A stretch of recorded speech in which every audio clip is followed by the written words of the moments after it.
Alright guys, welcome back to another Genshin Impact video, and yeah, we're finally gonna talk about the version 3.6 special program that has already ended a couple of days ago. It was on a Friday. I wasn't able to do the recap as I wasn't around. So now I'm gonna talk about it, all the new things you need to know about the next upcoming patch. So let's get started. So this is a very nice post from Sora Hoshina. This is a content creator for Genshin Impact on Hoyo Lab. So very nice link in description if you want to access this article. So very cool. Everything's already nicely laid down. You can take a look at all the new content that's coming in 3.6 in this article. So let's take a look at the wishing banners first for phase 1. So this is pretty interesting. They didn't really talk much about this. They just show a picture and then just the redemption codes, which is pretty interesting. But anyway, yeah, so you got phase one, which is Nahida and Nilo. So these two have their reruns, looks like again. For I'm not sure again. I mean, I think Nilo's the first ever rerun. Maybe Nahida. Yeah, actually both of them have first time reruns. So not really again, but yeah, they're having a rerun for these two characters, and Nahida is the Dendro Archon, as we know, and Nilo is a very strong niche Hydro unit. If you don't have Nahida yet, I recommend getting Nahida first over Nilo because Nilo is a very niche unit, only works in really niche comps. So you want to think about it before you summon for Nilo. But if you already have Nahida and you think you're going to Nilo, maybe you can go for her. It really depends on your teams, but we have to look at her constellation, see whether it's worth it getting constellation instead of Nilo. But anyway, if you don't have Nahida in general, just get her first copy, and then you can go for the Nilo if you want to. But that is phase one. I didn't expect it to be like this. I thought maybe Baizu will be first, but looks like he's coming in the next one. We're gonna talk about it soon, which is right over here. So Baizu and Ganyu. So this is I think Ganyu's I think fourth rerun already, quite a lot. And yeah, so it's making a comeback alongside Kave will be on the banner. So Kave is a new 4-star Dendro unit that will be on these two banners. Which is nice if you're going for Baizu, then you at least got a chance to get multiple copies of Kave. Same goes with Ganyu as well. So for me personally, I'm not too sure I want to go for Baizu at the moment because we'll check his kit down there. Show you guys whether it's worth it or not. Pulling this one. As for Ganyu, if you don't have a strong cryo DPS unit as of now, I do recommend getting Ganyu first because Baizu, as we now know, is kind of a healer and shielder only. So if you're looking for tons of damage, I think Ganyu definitely will be the way to go. But let's move on. So right now let's take a look at Baizu in more detail. So new characters coming 3.6, we have Baizu. Here are the voice actors and everything, all the details. But here is where things get interesting. So Baizu can periodically generate a seamless shield from opponent members with healing effects. Certain reaction damage dealt by characters who are healed by seamless shields will be increased. So I think this is our first ever Dendro healer and shielder both. We only have a Dendro healer, right? We don't have a shielder at this moment in time, but so now you finally got it, and you can take a look at the skills. So he heals teammates, so that's pretty nice. And elemental burst actually creates a shield, and when the shield refreshes or is broken, not only will provide healing, but it will also deal dendro damage to enemies periodically, I think. So we have to see about it how much it procs, but I think he's gonna be a very good supporting unit. From what I see, he heals and shields. Not sure tons of damage, but we have to find out and see whether is it worth pulling Maizu or not in your team. But overall, very nice. I think a lot of people are waiting for him for like 2.5 years. It's a very long journey just to see him be playable, and I'm sure a lot of people will be getting him for sure. Alright, and the last one is the talent. This one's so interesting. When he's the party interacting with certain harvestable items, will heal your current active character. So I think this is very good for those newer players, possibly because they don't have a good account maybe and don't have a lot of food they have in their storage. So I think picking up those like flowers and all those on the ground will be able to heal their unit. So that's I think pretty useful as well. For us older players, I don't think it's really necessary for this one. I mean, it's not like you must have this one to survive. But for newer players coming to the game, I think this is a very nice talent to have. I think it's the first one for so far for a character.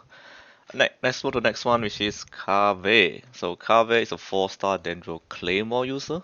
So yep, Claymore, even though holds a briefcase, but I think this is just his skill kind of thing, the animations. But he holds a Claymore, and so let's take a look. So Mayrox with mapping ability can be used for offensive purposes, dealing Dendro damage. Besides enhancing Kave's combat abilities, it is also capable of causing all Dendro cores within a certain area to burst immediately. Really reminds me of probably Nilo, but I think this is a 4-star version of her probably. So the skill mapping ability allows you to scan the battlefield, causing all Dendro cores to burst. Alright, this is a skill. And the burst, when it's completely releases its energy, it converts Kave's damage to damage and increase his combat capability. So I think this way it deals a ton of damage.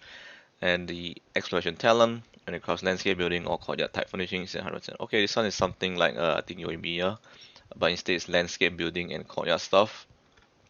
Passive talent, he will regain HP when taking damage from a Dendro Core explosion. Okay, so he can kind of tank those Dendro Cores, which is pretty cool. So he shouldn't die if he gets exploded by one of the Dendro Cores, but overall I think he's a 4-star version of Nilo but Dendro, from what I see, and I think that's pretty cool overall. I think it's pretty nice. If I'm going for Baizu, I might get a copy of this one. We can test him out and see how it fares. But overall, I think I think Kave is a pretty good addition to the team. Claymore, I'm not too sure about this one. I don't have really good Claymore, so I'll have to see which Claymore I think is good on him. I'm not sure what his skills of actually. I didn't check yet. Same goes with Baizu. I didn't really check what they scale of, but once you get the full official information, then we can talk about this in the future. But that's all for the characters, so let's move on to the new weapons and artifacts. So we got the Jade Force Splendor, this one. Pretty much just we get to see the design, and it's a claymore. We don't know any other information besides the stats and everything, so we have to wait for the official announcement. It's only obtainable unlimited weapon banner like usual, so there'll be a 50-50. Be careful, you might lose it and you might get the wrong weapon as well. So be careful when wishing for this one. Since Nilo was on the first phase, so Nilo's signature weapon probably will be the second weapon. So if you don't mind getting either one of those, then weapons banner is okay, but we still don't know the stats yet. So once we got it, we can check it out and see is it worth pulling or not. Alright, moving on, we have artifacts. So this one, we have a new set, looks like, so probably a new domain added to the game. So Neem's Dream, and we have Varukasha's Glow. So Neem's Dream looks like buffs hydro damage bonus 2 set, and 4-piece set after normal charge elemental skills and enablements into opponents. One step mirrored Nymph will be triggered, lasting 8 seconds. Under the effect of 1, 2, or 3 or more meme stacks, attack will be increased by 7, 16, 25%, and hydro damage bonus will also be increased by 4, 9, and 15%. So yeah, stacks rated by normal charge and attack skills and bursts exist independently, and that's it. So you notice they didn't mention about like able to be triggered off field. So I don't know Yelan or Xingqiu can use this one because they didn't really specify it, because they usually say it when it can be triggered off when its characters on the field. So this one I think can be used very effectively on Child, maybe Child, or I think Ayato as well can use this one, no problems. So probably Child, Ayato, those units that are on field can use this one. But if this one works off field, I have to test it out. Then Yelan and Xingqiu can use this as well. Actually, it is pretty good because you're getting about 25% attack just from these artifacts and about 15% hydro damage bonus, which is pretty insane. Not gonna lie, it's very good. But we have to see, is it worth farming? I mean, we have a lot of alternatives in terms of artifacts, so we'll see if the difference is very big. But anyway, let's move on to the next one, which is this one. So this is a HP percentage buff 2-piece set. Pretty nice. Alternative at least to the tenacity set. But for the 4-piece set, is where things get very interesting. So element skill element burst damage increased by 10% after the character damage. The aforementioned damage bonus also increased by 80% for 5 seconds. Wow, that's a lot. And this effect increase can have 5 stacks. Ooh, duration of each stack is counted independently, okay. And these effects can even be triggered when the character is not on the field. So that's where I said they mentioned like this one can be triggered off field, but this one doesn't say it. So I don't know this really works for off field characters. But anyway, this set looks to be probably the best in slot for Deya. I don't see any other units can utilize this one because you have to take damage, right? So you can't be using a shield. So that already eliminates a lot of characters, and probably Deya is the only one can fully utilize the 4-piece set. But other than that, if you want to use this as a 2-piece set for other units, it's no problem. You can just 2-piece on this one and 2-piece on something else. But yeah, this artifact set pretty interesting. I mean, I guess this is kind of a way they want to buff Deya using this, but you gotta take into consideration you gotta farm all those artifacts all over again using your resin, very limited resin. Considering if you want to get this one as well, at the same time getting this one, then I think it's okay, but I don't know, it's worth farming again, all over again for this set, so we'll have to see is it even worth it farming for these new sets from testing and see whether it's even worth it. If it's worth it, then yeah, you might consider wanting to farm this one. If you have Deya, I think it's even better, but if you don't have, then no point farming this artifact domain, to be honest. We'll have to see. Alright, so we have also new boss and enemies. So we have the Danger Dragon. There's a quick one here, show you guys the footage. Got a couple of phases as well. Very, very cool design. Another boss here, you have the Inquisitus Baptist. It looks like an abyss herald looks like, but oh, okay, it has multiple elements on it. So you can use a lot of elements to create shields. Okay, so you can reduce its damage, looks like, mitigate some damage. But overall, it looks very cool. And the third one, we have an animal and hydro hilichurl. So this is a new hilichurl kind of enemy. It's called a roach. Yeah, that's pretty much it. We have the animal hilichurl roach and the hydro hilichurl roach. So these hilichurls are wandering across Teva and don't belong to any hilichurl tribe. Sometimes they assist another hilichurl in need of help and have a unique combat style. Alright, that's pretty cool. And okay, now we have the new story quest. So this one, Baizu will have his own story quest. That's pretty nice. So, so that's Act 1. And then this is where things get interesting. So I predicted in my previous video that Nahida will get an Act 2. So I was right. And she got an Act 2. So we're gonna go get more information on yeah, so you can get more information on what's to come next for a storyline.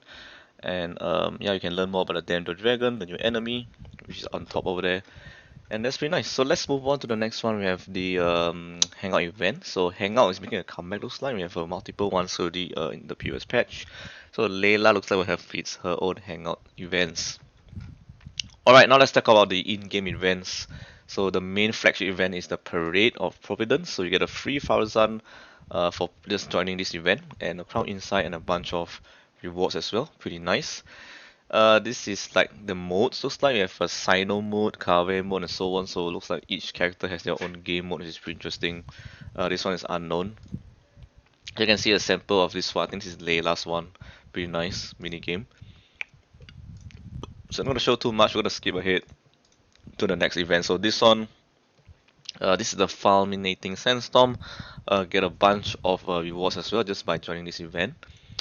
We have the Brewing Developments, bunch of rewards as well, and I think that's pretty much it. It's not a lot to talk about. Overflowing Mastery is like double drops for talents, nothing much to say. We have the Recollector's Path as well. I think this is like I'm not sure they say it's a Pokemon kind of event. You can guide it. Yeah, and then this is the one that got me very interesting. This is a new area. So this is the final area added to Sumeru, which could complete the entire map. And this is what excites me. I love the open world stuff. So you unlock, get to explore new stuff, puzzles, side quests possibly, and hidden stuff to be unveiled in the new area, which is very exciting, very nice environments. So can't wait for that in 3.6.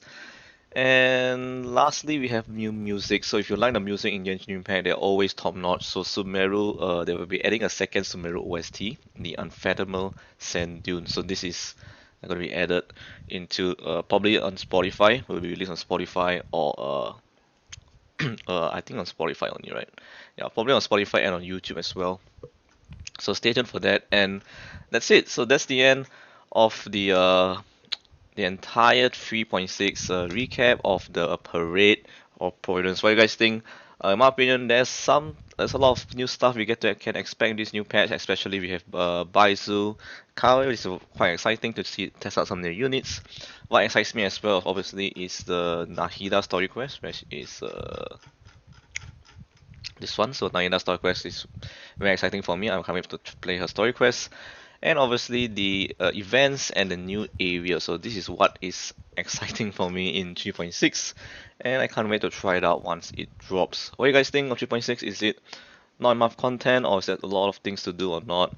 To me, it's okay. It's not like it's a lot of stuff to do, but once you've done all these things, then yeah, you're pretty much on the waiting game. But anyway, that's all for me, guys. Just a quick discussion regarding a recap video regarding version 3.6 the parade of Providence for Genshin Impact.